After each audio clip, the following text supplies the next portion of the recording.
যে পৃথিবীর সবার কাছ থেকে আঘাত পায় সে তোমার কাছ থেকেও আঘাত পাবে, সে আর নতুন কি রঞ্জা পিসি। তবে তোমাকে একটা কথা বলে রাখি, আমি পৃথিবীর যে প্রান্তেই থাকি না কেন, তোমার যদি কোনোদিনও কোনো বিপদ হয়, আমি যদি সে খবর পাই, আমি ঠিক ছুটতে তোমার কাছে চলে আসব। দেখো, তুমি আমাকে যতই পাড়ার মেয়ে ভাবো, আমি তো তোমাকে পাড়ার মেয়ে ভাবি না। তুমি যখন আমাকে খাইয়ে দিতে না রঞ্জা পিসি, আমাকে নিজের হাতে ভাত খাইয়ে দিতে, তখন আমার মনে হতো আমার আম্মু আমাকে ভাত খাইয়ে দিচ্ছে। আমার আম্মুর পরে জায়গাটা আমি তোমাকেই দিয়েছিলাম রঞ্জা পিসি, এই জায়গা আমি তোমাকেই দিয়েছি। তাই তুমি আমাকে যতই ভুল বোঝো না কেন, আমি যে তোমাকে কোনোদিনও ভুল বুঝবো না।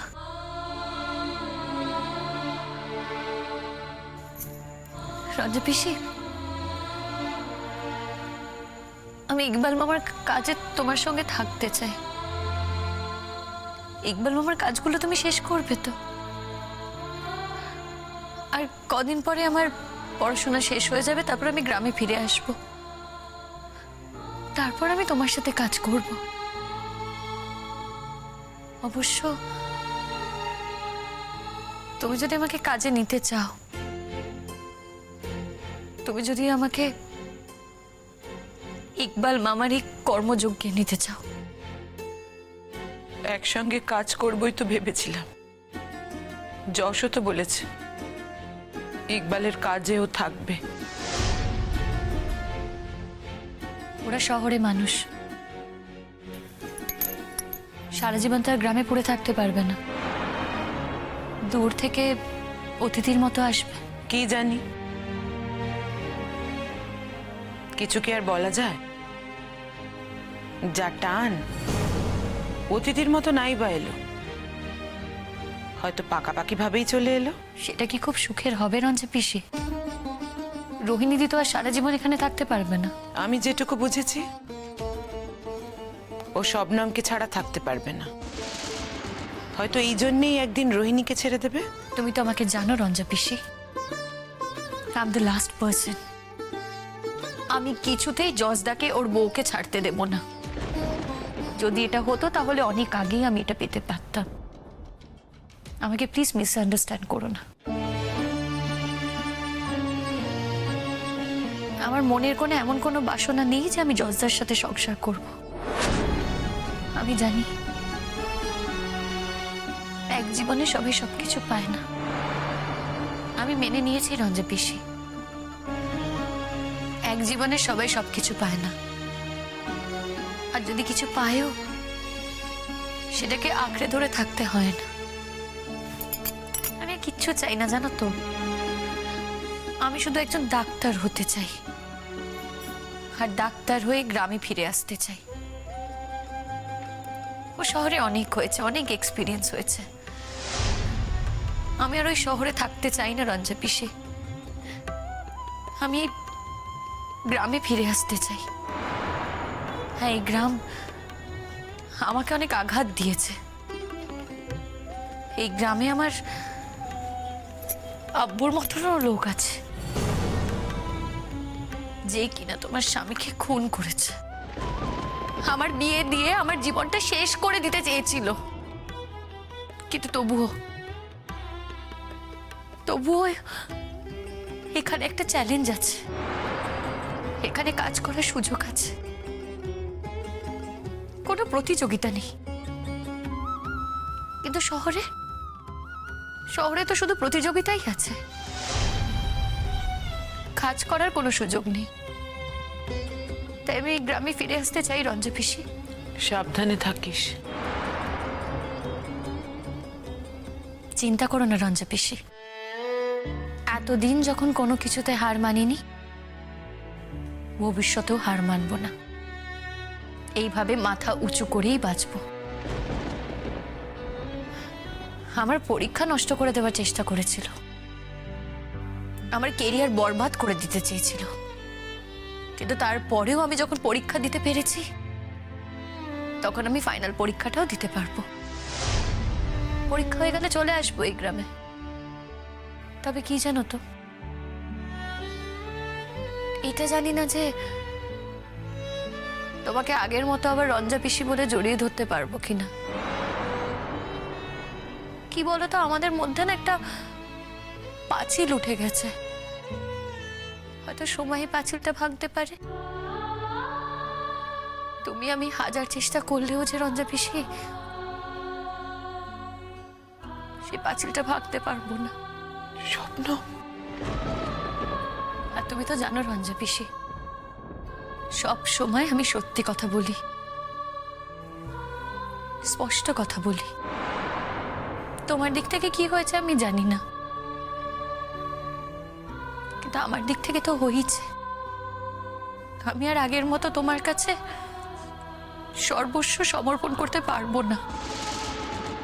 আমি তোমাকে আল্লাহর পরে ভাবতাম, তুমি ছিলে আমার লাইট হাউস। তাই তোমাকে আমি যত বিশ্বাস করতাম, অত বিশ্বাস আমি পৃথিবীতে আর কাউকে করিনি রঞ্জা পিসি, কাউকে করিনি। তোর কি মনে হচ্ছে আমি তোর বিশ্বাসে আঘাত করেছি? হ্যাঁ রঞ্জা পিসি, আমি কখনো ভাবতেই পারিনি যে তুমি আমাকে অবিশ্বাস করতে পারো, আমাকে ভুল বুঝতে পারো। তবে যেদিন থেকে এটা ভেবেছি না, সেদিন থেকেই মনের মধ্যে একটা পাঁচিল উঠেছে। তবে তার জন্য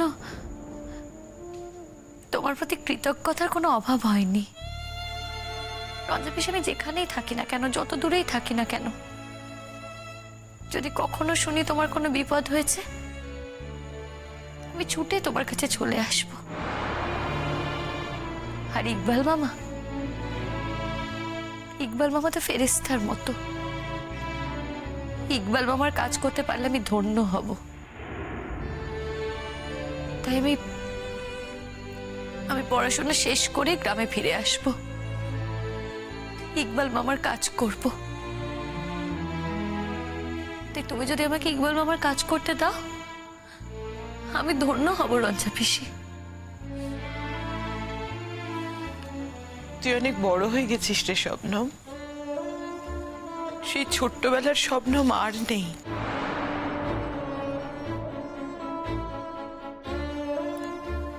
তোমরাই তো আমাকে বড় করেছো রঞ্জা পিসি, এই সমাজ আমাকে বড় করেছে, আমার কাছের লোকেরা আমাকে বড় করেছে। কিন্তু এত বড় আমি হতে চাইনি, জানো তো। কি করব বলো, তোমরাই আর ছাড় দিলে না। আজকাল যেন মনে হয়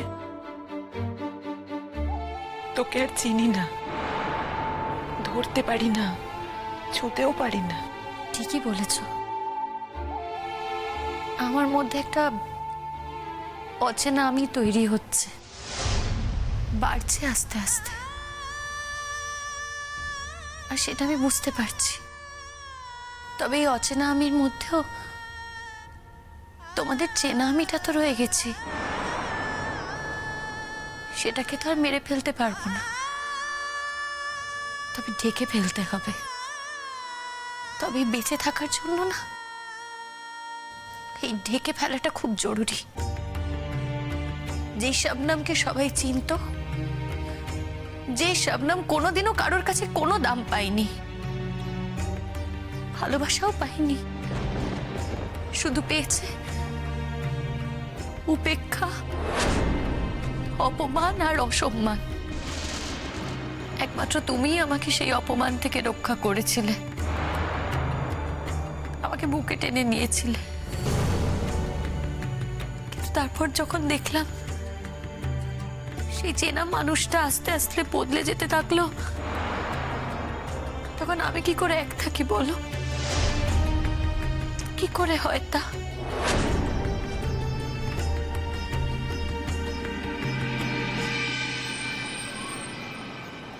নমস্কার, আপনাদের সবাইকে এখানে ডাকা হয়েছে একটি বিশেষ কারণে। আর সেই কারণ, দু একদিন আগে গ্রামে আমার পিসির বাড়িতে আমি গিয়েছিলাম। সেখানে যাওয়ার পর আমি মারাত্মক অসুস্থ হয়ে পড়ি। আপনারা হয়তো আমাকে দেখে সেটা বুঝতে পারছেন।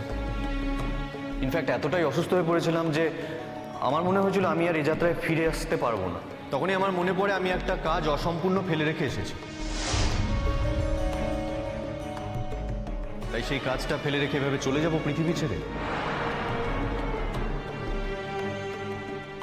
যাই হোক, ঈশ্বরের কৃপায় আর আমার জীবনের একজন বিশেষ মানুষের কৃপায় আমি বেঁচে ফিরে এসেছি, আর আজকে আপনাদের সামনে এভাবে এখানে দাঁড়িয়ে কথা বলতে পারছি।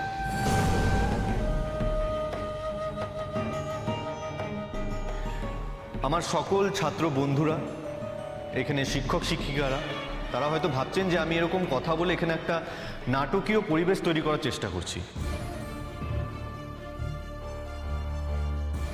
স্যার, ম্যাম, আমি আপনাদের সবাইকে বলি আমি কিন্তু এখানে আসলে আজকে একটা কথা বলতে এসেছি।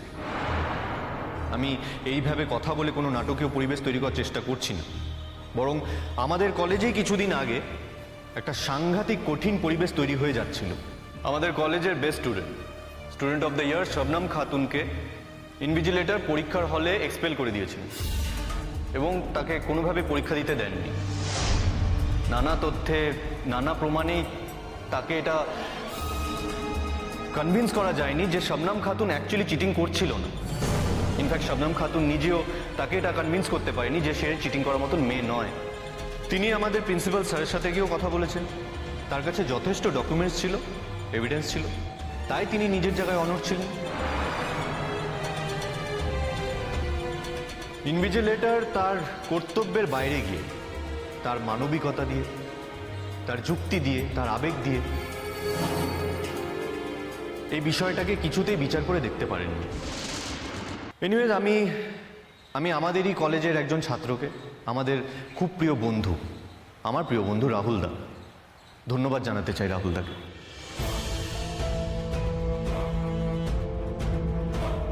কারণ রাহুল দা নিজে ইনিশিয়েটিভ নিয়ে সেদিন এটা খুঁজে বের করেছিল, এটা প্রমাণ করেছিল যে শবনম খাতুন অ্যাকচুয়ালি চিটিং করছিল না, এবং এটাও প্রমাণ করেছিল যে তাকে চিটিং পেপার সাপ্লাই করা হয়েছিল।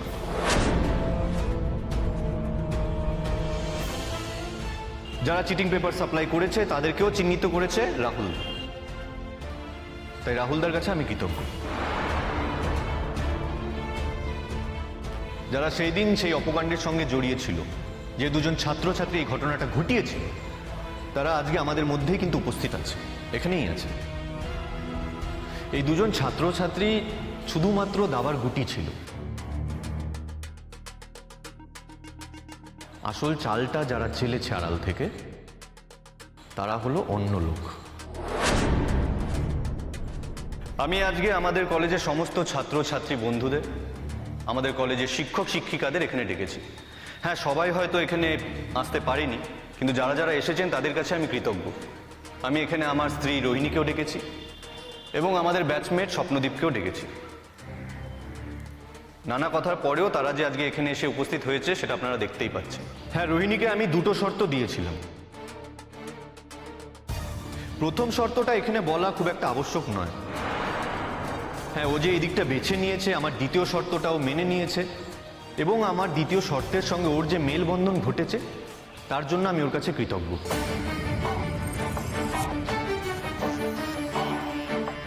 আমি এখন ডেকে নিচ্ছি সেই দুজন ছাত্রছাত্রীকে যারা সেই দিন অপকাণ্ডটি করেছিল আমাদের ক্লাসরুমের মধ্যে, যারা সেই দিন চিটিং পেপারগুলো শবনমের খাতার পেছনে লুকিয়ে রেখেছিল। তোমরা এখানে এসে সকল ছাত্রছাত্রীদের সামনে তোমাদের অপরাধ স্বীকার করো। তোমরা বুঝতেই পারছো যে তোমাদের সেই দিনের অপরাধের জন্য তোমাদেরকে ক্লাস করতে দেওয়ার অনুমতি দেওয়া হচ্ছে না।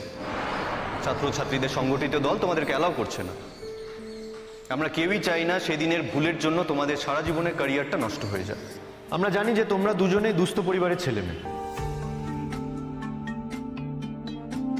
তোমাদের কাছে আমরা শর্ত রেখেছিলাম যে তোমরা যদি প্রকাশ্য সমাবেশে তোমাদের এই অপরাধ স্বীকার করো এবং শবনমের কাছে ক্ষমা চাও,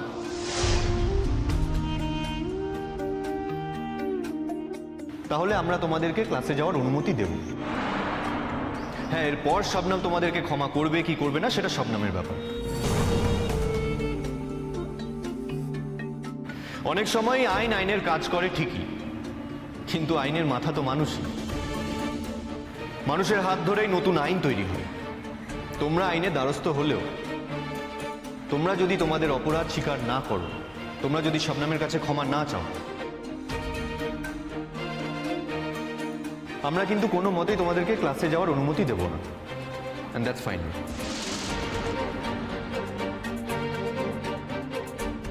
আমি এখন অনুরোধ করব তোমাদেরকে এখানে আসতে, তোমাদের যা বলার তাই বলো।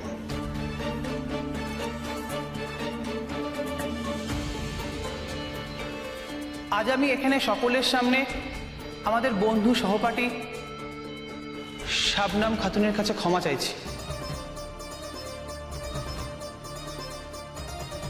সেদিনের এই অন্যায় কাজটার সঙ্গে আমি যুক্ত ছিলাম, এ কথা সত্য, সেটা আমি অস্বীকারও করছি না। তবু এটা সত্য যে আমরা খুব গরিব,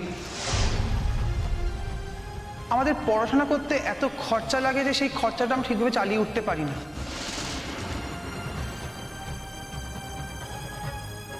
আর তার জন্যই ভেবেছিলাম যে এই কাজটা করতে পারলে হয়তো হাতে কিছু মোটা টাকা আসবে, আর সেই লোভে পড়েই আমরা এই কাজটা করে ফেলি।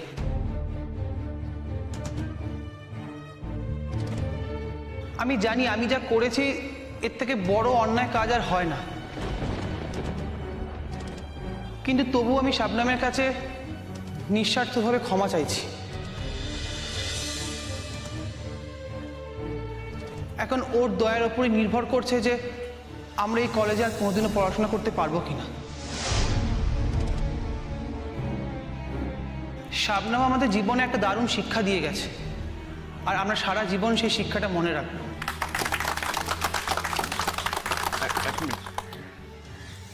এবার তুমি কিছু বলো।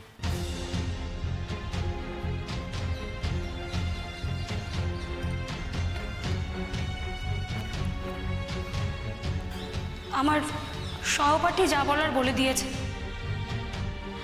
আমার আর নতুন করে কিছুই বলার নেই। আমি শুধু নিঃস্বার্থভাবে শবনমের কাছে ক্ষমা চাইছি। সেদিনের অন্যায়ের জন্য আমি সারা জীবন অনুতপ্ত থাকব। শবনম আমাকে ক্ষমা করে দিলেও আমি নিজেকে কোনোদিনও ক্ষমা করতে পারবো না। আমার আর কিছু বলার নেই।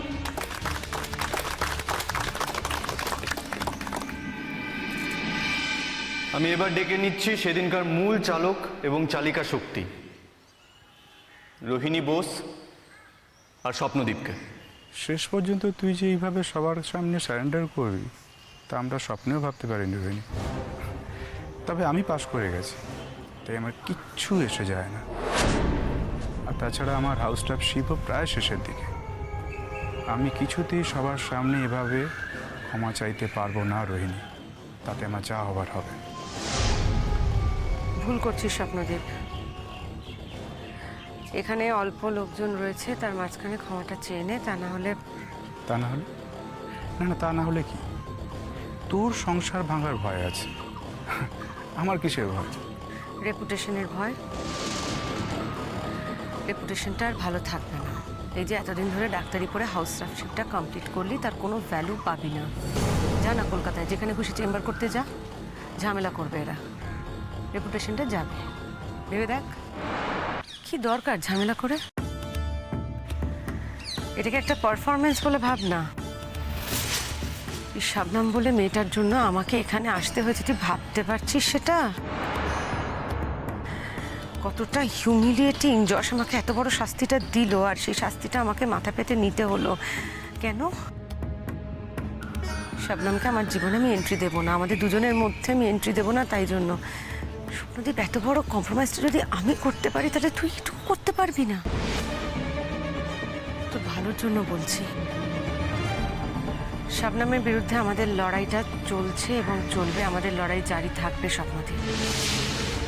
মাথায় রাখিস, আজকে যে অপমানটা শাবনাম আমাদেরকে করলো সেটা মাথা পেতে মেনে নে আজকের দিনটার জন্য। কথা দিচ্ছি, এর থেকে 1000 গুণ বেশি অপমান যদি শাবনামকে আমরা ফেরত দিতে না পারি, তাহলে আমাদের নাম পাল্টে রাখিস। যা।